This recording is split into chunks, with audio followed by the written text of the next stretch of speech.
জাতীয় সঙ্গীত হিসেবে আমার প্রিয় শিল্পী নার্গিসের আর যাব না বেগুনতুলিতে গানটাকে দেখতে চাই। এইরকম মানবিক গান খুব কমই আছে।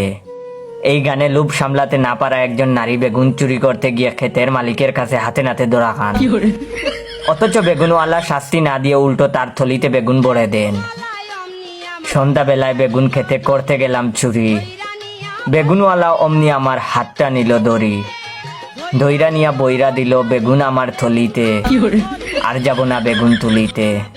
মানে এই আচরণের চুট্টা নারী লজ্জা পান, তার সত্যিকারের রিডেমশন হয়। তিনি লজ্জায় বলে ওঠেন আর যাব না বেগুন তুলিতে। মানুষ মাত্রই ভুল করে, কিন্তু সেই ভুলকে মানবিকভাবে দেখা, নর নারীর সম্পর্ক আর একজন অপরাধীর অনুধাবন, এইটাই বাংলাদেশ। গ্রাম বাংলার কি দারুণ সরল রূপ। আবার কৃষকের ক্ষেতের বেগুনের মতো গুণহীন এক ফসলের জয়গান, সাম্যের বাংলাদেশ। এই গানটাকেই জাতীয় সঙ্গীত করা উচিত।